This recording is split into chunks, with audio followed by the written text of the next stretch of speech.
I want to bring in Congressman Rob Wittman. He is a Republican from Virginia. He is also a member of the Armed Services Committee. Congressman, good Saturday to you. Good morning, Craig. The president singled out your state during his news conference yesterday. Take a listen. Businesses that work with the military, like the Virginia shipbuilder that I visited on Tuesday, may have to lay folks off.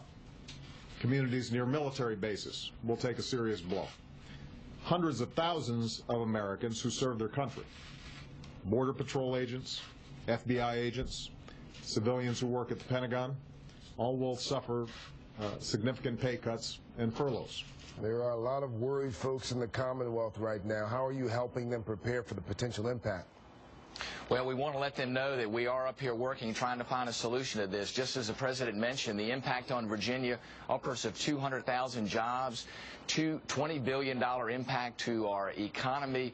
You know, we have to make sure that we're doing this in the right way, making these cuts in a smart way. And I think that's the key going forward, is making sure that we understand the impacts that it's going to have. This impacts people's lives, just as the president pointed out, folks in the military, folks in the civilian sector within DOD, folks across government.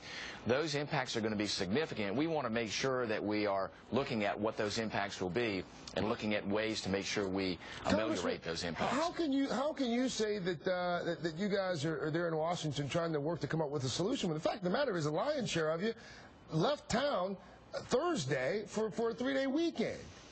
Well, I was there yesterday. I was there on the Hill yesterday. I was calling and talking to constituents, many of them that had concerns about the impact of this. We were there as part of the Armed Services Committee yesterday talking about the impacts that this will have on our military, on this nation's defense. So I was there in Washington working hard to make sure I understood and was doing everything we could to find solutions for this going forward.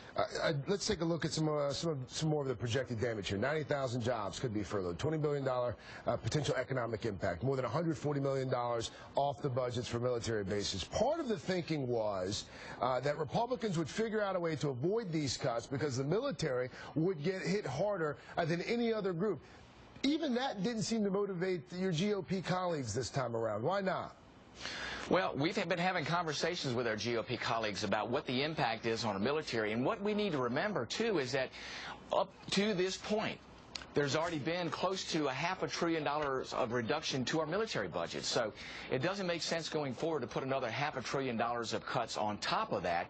That cuts into our military's ability to do its job. It cuts into readiness, as we heard. The service branch chiefs talked extensively about increased risk and readiness crisis. So we're trying to let other members know that we've already been to the table in reducing military budgets and then taking this 50% of this sequester cut and placing it in 18% of the budget is not a smart way to go about this. We all want to make sure we reduce our deficit, but this is not the smart way to do it, and it cuts right at this nation's ability to defend itself. It sounds like you've got some reservations about the sequester now, but the fact of the matter is you did vote for the Budget Control Act of 2011, which included sequestration. Do you regret that vote now?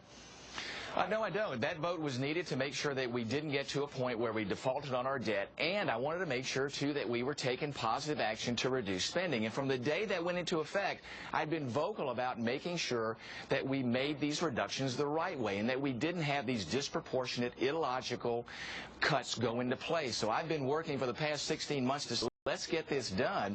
Let's make sure we reduce our budgets, but there's a smart way to do it. This is not the smart way to make that happen. But you acknowledge that, and the lion's share of folks underneath the dome have acknowledged that, and I think what a lot of folks who are watching right now want to know, again, why did it happen? If you're saying what so many other folks have said who are elected leaders in this country, that this is dumb, it's stupid, this isn't how we should cut money out of the budget, so why did we do it this way? What happened? Why couldn't you guys figure out a way to get it done? Well, I would like to have been there. We worked with as many people as we knew how to, with the leadership up and down, to say, hey, here's some alternatives. Here's some ways that we can go about doing this. For a variety of reasons, it didn't happen. The reality is we have to deal with it now going forward. I'm hopeful next week that through the continuing resolution that we can provide some opportunity for money to be moved around to make sure we provide for those important parts of our national defense. So I still think there are opportunities going forward. We missed opportunities in the past. I told members of Congress we needed to stay in Washington through August, and even when we went back home in September and October. And I voted against us leaving town because we still had work to do. So, but here we are today. So the reality is we have to get this done. I want to ask you about one more vote while I have you here. The Violence Against Women Act. It passed the Senate and the House on Thursday. You voted against that act. Can you address that for me?